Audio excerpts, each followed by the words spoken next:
Vivez pour partager et accordez-vous un moment de détente grâce au sponsor de cet épisode, Yogiti. Marque spécialiste de l'infusion ayurvédique 100% bio et sans résidus de pesticides, Yogiti propose de prendre soin de votre corps avec plus de 50 recettes associées à un mantra positif sur chacune de leurs infusions afin de soutenir votre bien-être mental tout au long de la journée. Ces recettes bienfaisantes sont disponibles en magasin bio ou en pharmacie. Vous y trouverez forcément une infusion à votre goût. Et pour finir, Yogiti vous propose de découvrir en avant-première leur nouvelle marque de thé et infusion Choice. Des recettes de la meilleure qualité à un prix tout doux. Alors les amis, rendez-vous sur www.choice-organique.fr pour la découvrir.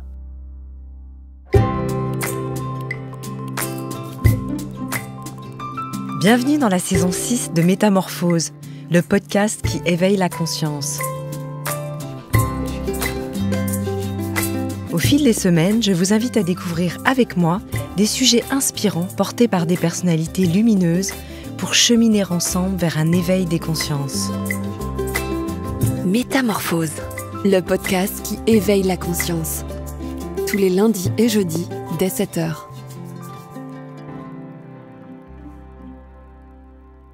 Pour les acupuncteurs, les méridiens seraient des canaux du corps humain, interconnectés, par lesquels circule l'énergie vitale du corps. Mais cette énergie vitale est indéniablement liée à la puissance de la respiration. De par notre systole, cette phase de contraction en lien avec l'inspiration, et de par notre diastole, cette phase de relaxation et de remplissage du cœur que permet notre expiration, nous avons une formidable mécanique qui pourrait nous permettre une véritable cartographie de notre état de santé. Pour en parler, mon invité est senior trainer de Transformational Breath, une approche basée sur la présence, la conscience du corps et la respiration. Elle sort un livre intitulé « Respire et découvre qui tu es », publié chez Erol. J'ai le plaisir de recevoir Katharina von Bargen. Bonjour. Bonjour, merci pour l'invitation.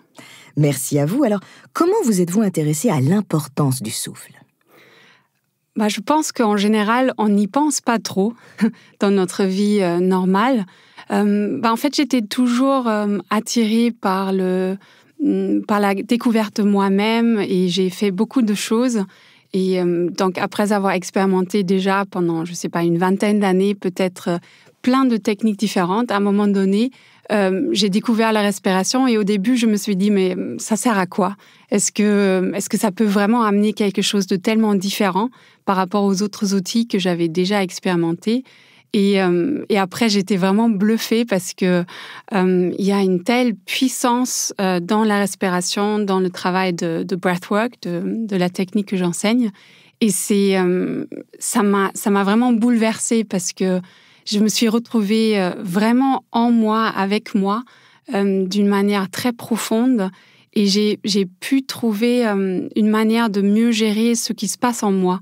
Parce que parfois, j'étais vraiment submergée par des émotions, je ne savais pas comment les gérer et j'avais toujours une connexion vers un monde spirituel, vers quelque chose de plus subtil, mais j'avais plus de mal à m'incarner, à être vraiment là et à gérer ce qui se passait en moi.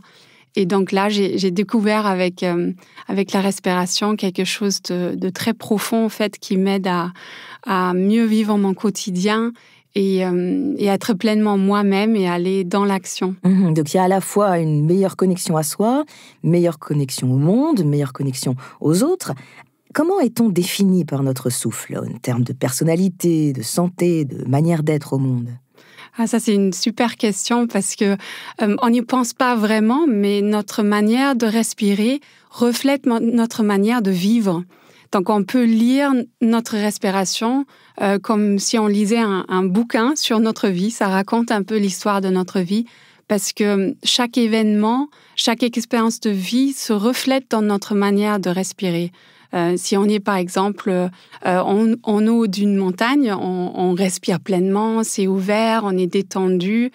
Mais quand on est, par exemple, dans le métro parisien à l'heure de pointe, c'est l'été, on a tous transpiré, là, on va se rétrécir, on va couper son souffle. Et c'est pareil pour les événements plus émotionnels, plus chargés. En fait, à chaque moment, notre souffle s'adapte à ce qui se passe, nous protège parfois. Et du coup, ça laisse des traces dans notre corps, dans notre système respiratoire. Et on peut voir où est-ce que c'est ouvert, où est-ce que c'est fermé, est-ce qu'on respire pleinement, est-ce que c'est fluide ou est-ce qu'on est en apnée, comme on est souvent en apnée.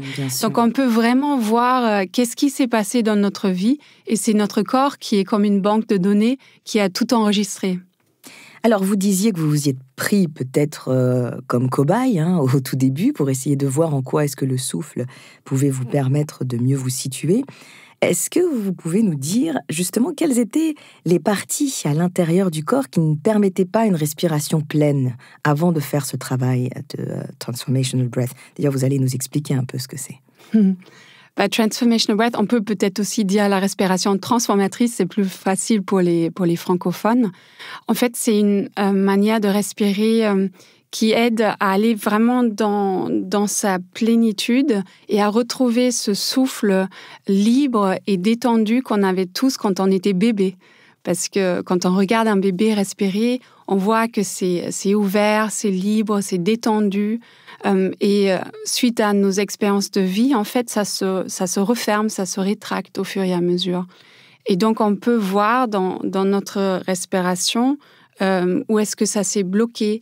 Et du coup, on peut utiliser cette respiration pour ouvrir à nouveau là où ça s'est fermé. Et on peut fluidifier, on peut libérer des émotions qui sont aussi stockées dans le corps, qui sont en lien avec ces expériences qu'on a eues.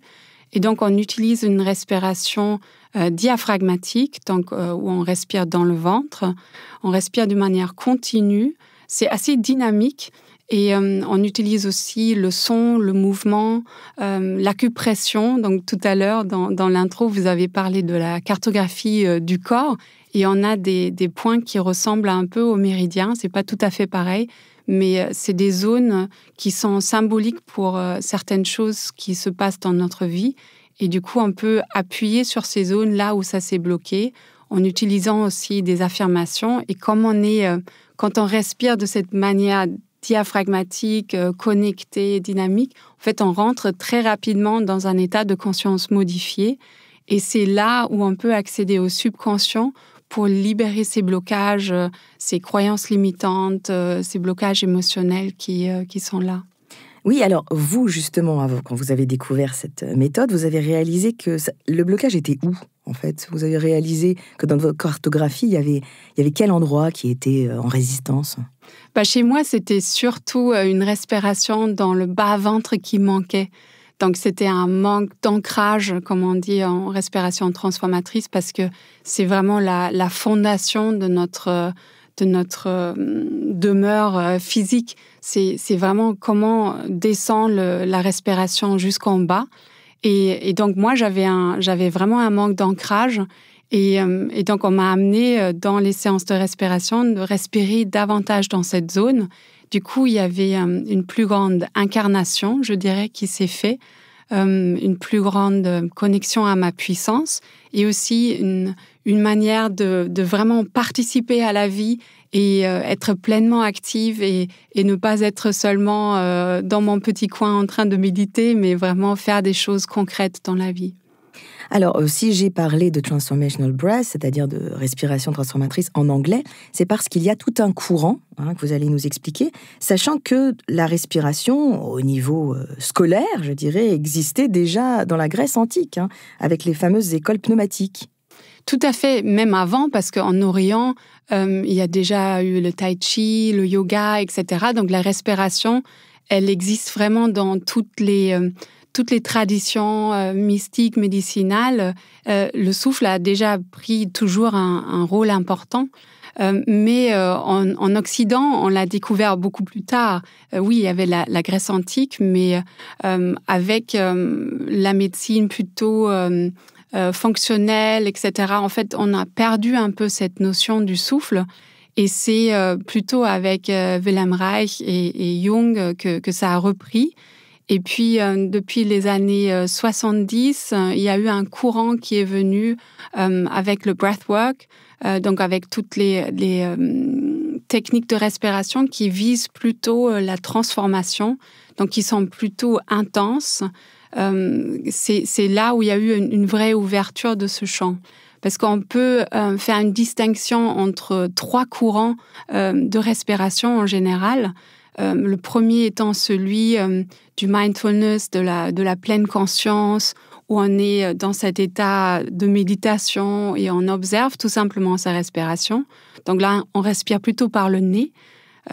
Et puis, on a un deuxième courant qui est plutôt de l'ordre de la régulation.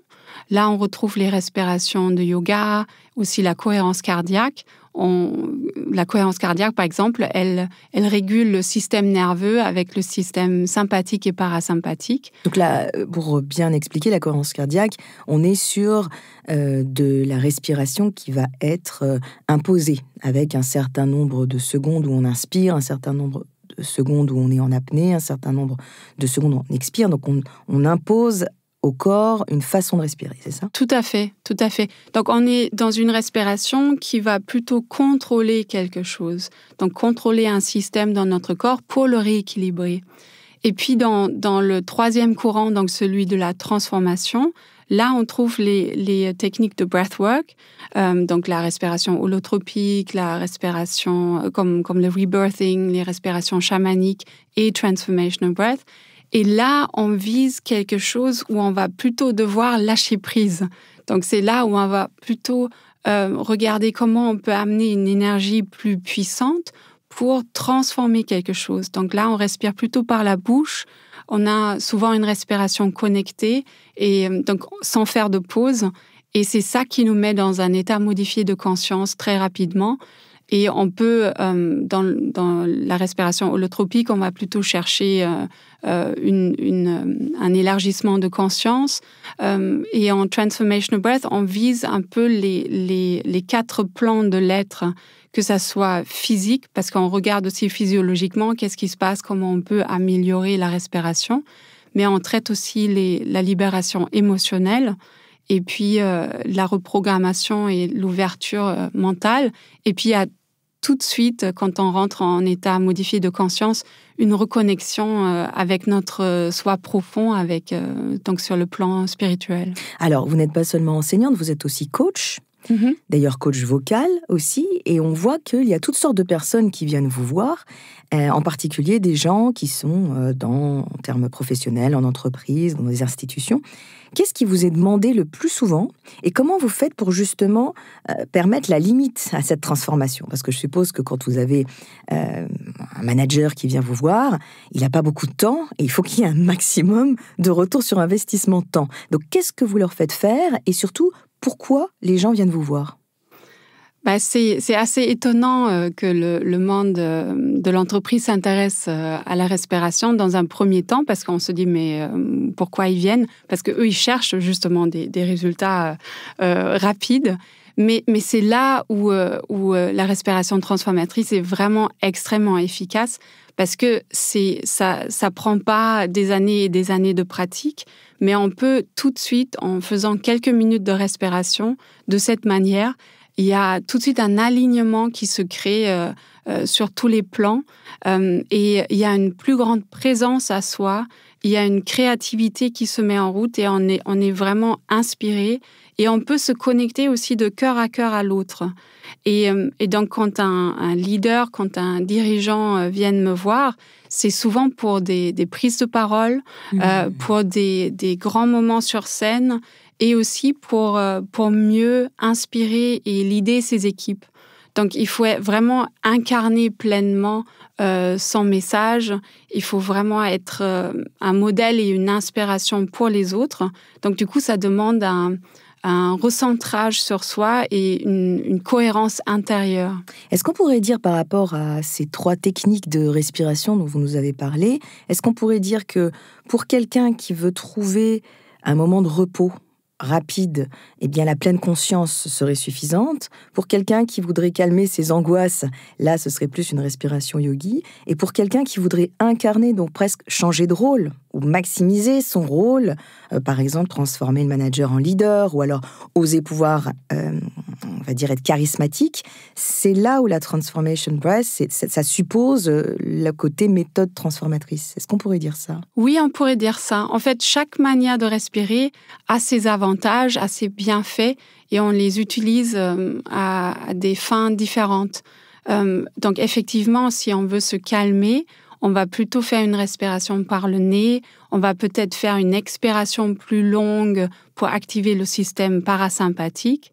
Donc, on ne va pas faire Transformation Breath avant de s'endormir, ce n'est pas très utile. Pourquoi ? Parce que ça met tout de suite dans un état dynamisant, énergisant, voire presque de transe. Est-ce que quand on fait de la Transformational Breath, on voit des choses arriver En fait, on fait une inspiration plus longue. Donc, dans un premier temps, ça active davantage le système sympathique. Donc, c'est plutôt une respiration qu'on peut faire le matin pour se booster, et aussi pour s'activer. Mais à la fin de la séance, il y a aussi toujours une phase calme et détendue où on respire de manière très douce. Et donc, c'est là où le système parasympathique se rééquilibre. Mais en général, c'est plutôt quelque chose qui nous active. Et donc, c'est une respiration qui comporte un peu tous les bienfaits des autres courants parce qu'on va être plus présent, comme on l'est avec le mindfulness, la pleine conscience. On va pouvoir rééquilibrer les différents systèmes et on a plus de clarté mentale. Mais en fait, ça englobe un peu tous les plans de l'être et du coup, on peut aussi libérer les choses qui nous bloquent et qui nous empêchent parfois d'être pleinement présents et d'être équilibrés. Parce que parfois, on a beau décider quelque chose dans la tête, on sait pourquoi ça ne marche pas, on a peut-être fait même une thérapie là-dessus, on a bien analysé notre problème, mais ça ne veut pas dire que ça change vraiment dans notre vie. Donc, on a des blocages émotionnels, des empreintes qui sont en nous, qui font qu'on n'est pas vraiment apte à dépasser ces blocages parce que c'est enregistré dans le corps.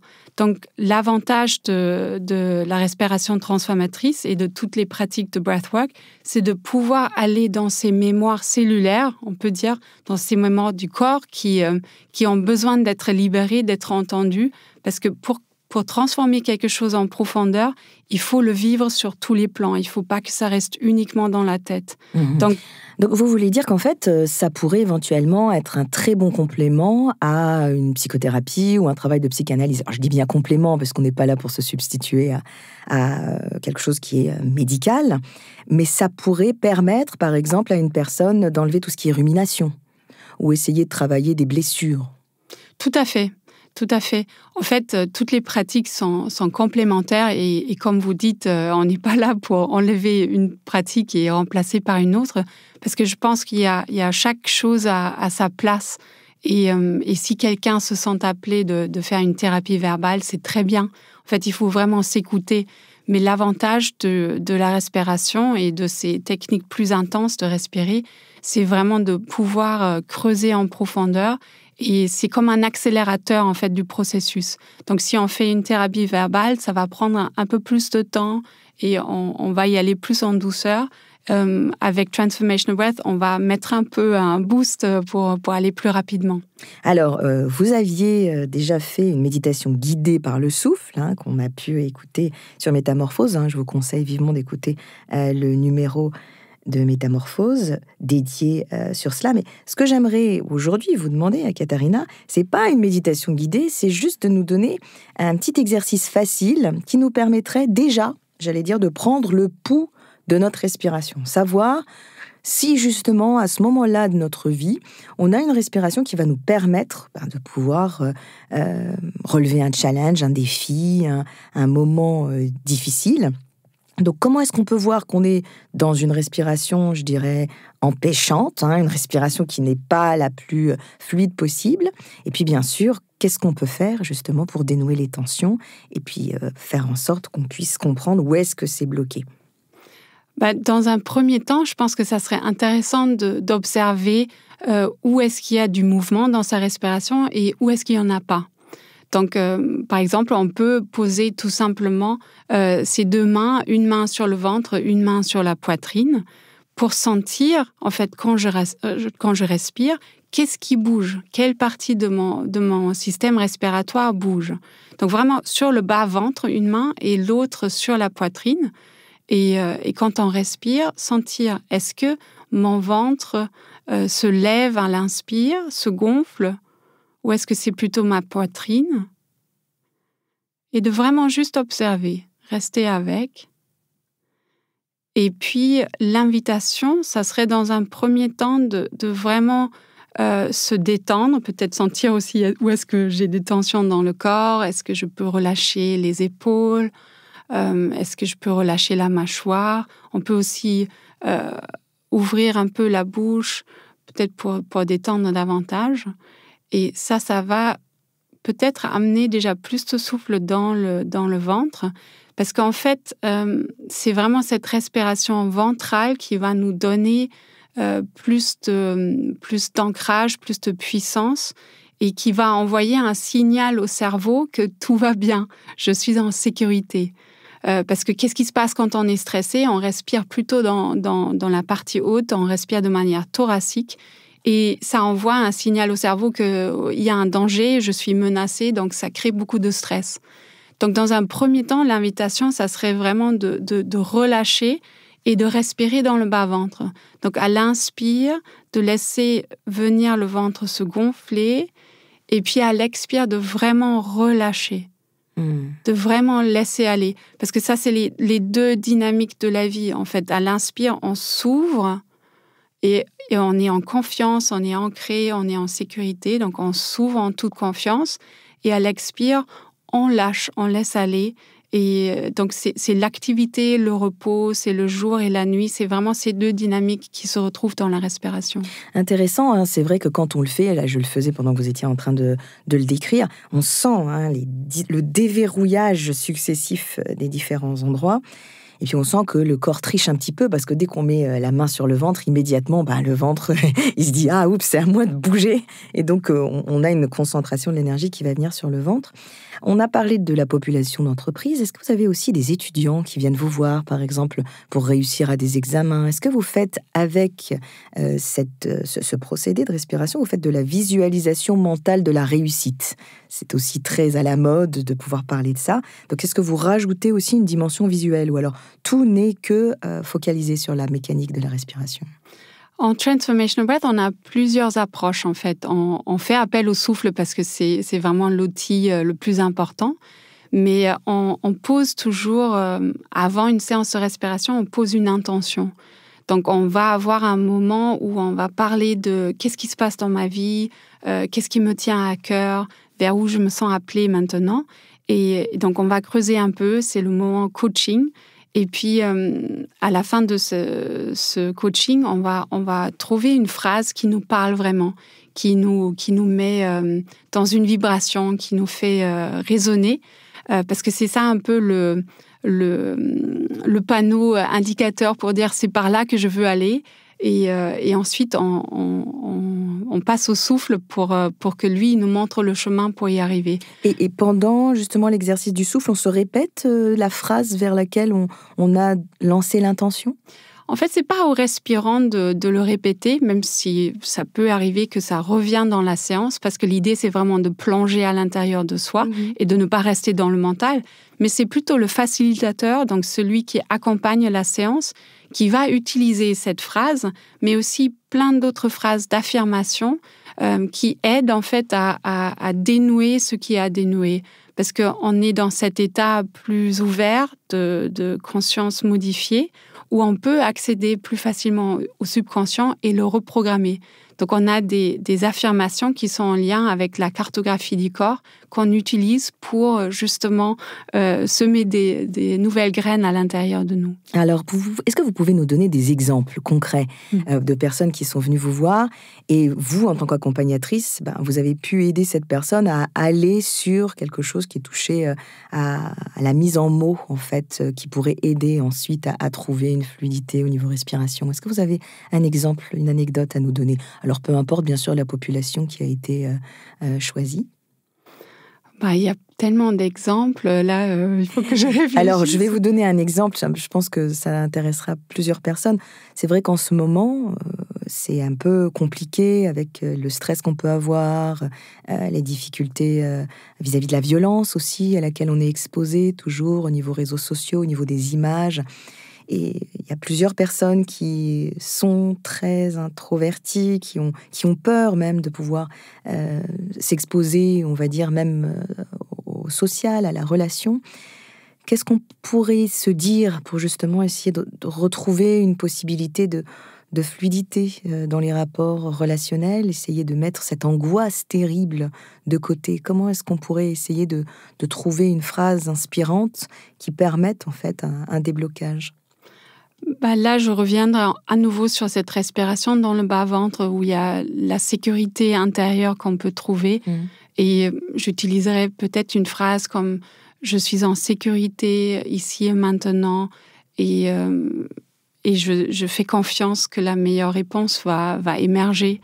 Quelque chose dans ce genre où il y a cette sécurité, mais en même temps une confiance déjà en sa propre capacité peut-être pour répondre à ce qui se passe, et aussi une confiance à la vie que ça va nous montrer le chemin pour sortir de cette situation. C'est vrai que c'est surtout basé sur la méfiance qu'on peut avoir vis-à-vis d'un monde extérieur. Des personnes qui auraient suivi votre coaching, qui ont réussi comme ça à lâcher prise et à aller de l'avant, quand elles sont trahies, quand elles ont tout d'un coup un moment où elles sont déçues ou une blessure, qu'est-ce que vous leur dites? Est-ce qu'elles reviennent vous voir? Est-ce que vous arrivez à faire un suivi? Et comment faire pour, en fait, une fois avoir suivi la méthode, essayer de remettre cette méthode sur un corps qui a été blessé? En fait, les blessures et les souffrances, ça fait partie de notre vie. Et ça ne s'arrête pas après un coaching ou après une séance de respiration. Et l'idée dans la respiration, c'est d'en faire notre outil, notre meilleur ami, en fait, qui nous accompagne sur notre chemin de vie. Et ça peut... en fait, on peut faire appel à notre souffle justement dans des moments où c'est compliqué, c'est difficile. Et l'idée, c'est de devenir autonome dans sa pratique. Et du coup, quand on a quelque chose qui nous traverse, qui est difficile, c'est là le moment où on peut se prendre un temps pour soi, pour vraiment respirer, pour laisser la vie vivre en nous.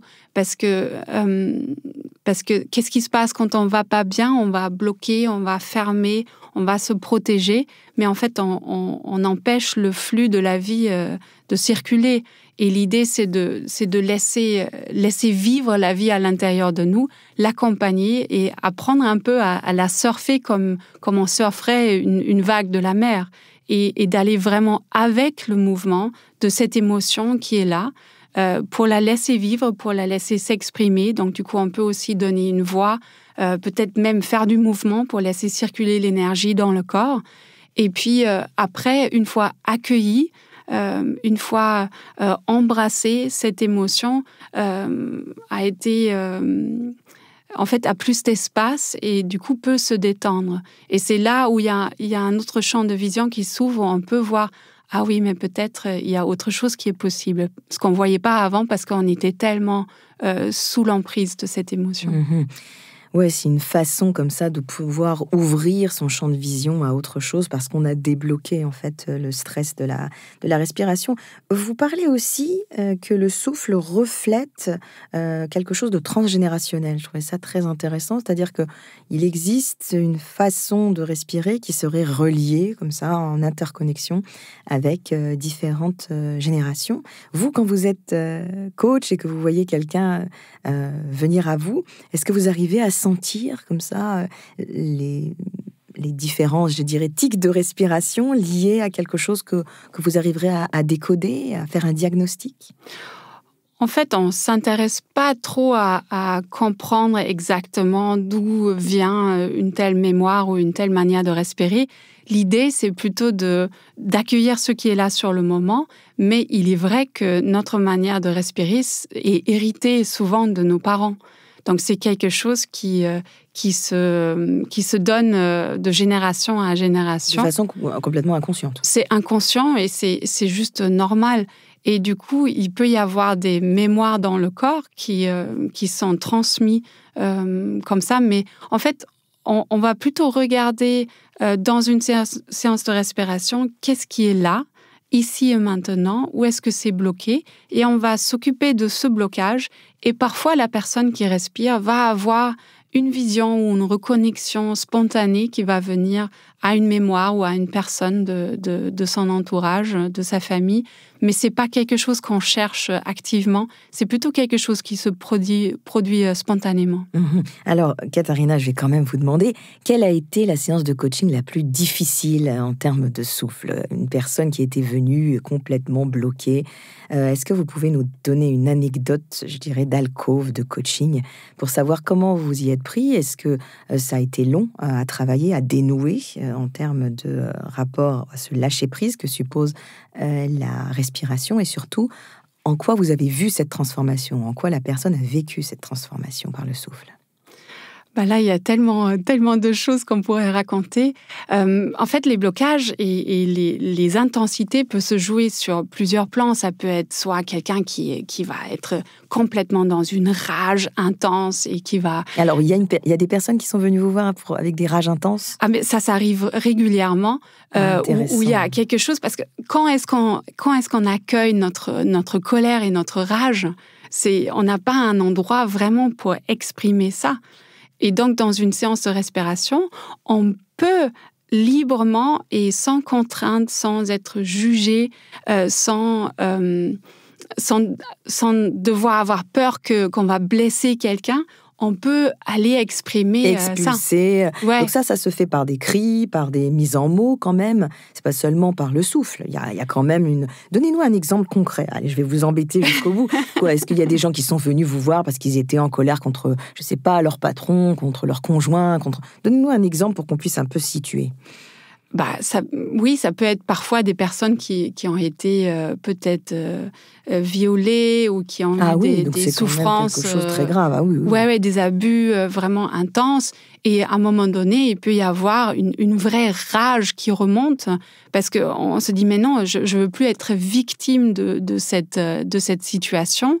Et là, en fait, il y a quelque chose qui remonte. Donc, c'est le souffle qui est l'élément transformateur vraiment dans ces séances. Mais par moment, du coup, on va utiliser la voix, on va utiliser le mouvement, on peut taper des mains et des pieds. En fait, on est allongé sur un matelas. Donc, on peut faire ça. On peut aussi même s'asseoir et taper sur un coussin si c'est nécessaire. Et parfois, quand on est même allongé et on tape très fort avec les mains et les pieds, parfois, il y a même le matelas qui se déplace dans la salle tellement c'est puissant. Et on fait un son, en fait. On donne une voix à cette mémoire qui est là et à cette émotion qui est là.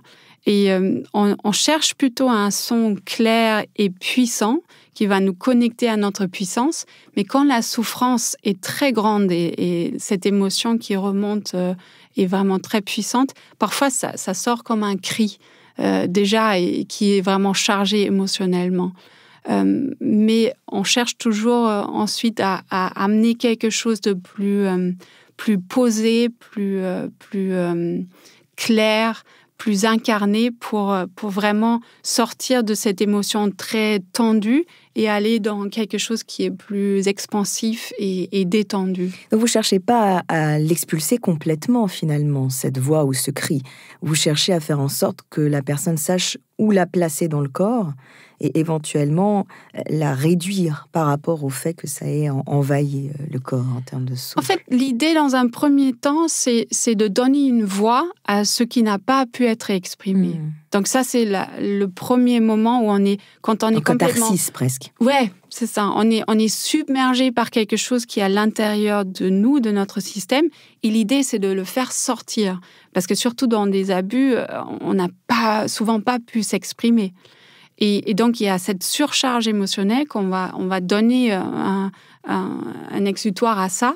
Et dans un deuxième temps, on va amener le souffle et la respiration pour trouver quelque chose où on n'est plus victime de la situation, et non plus de son émotion, mais où on va être plus posé, plus clair et dans sa puissance incarnée, ancrée.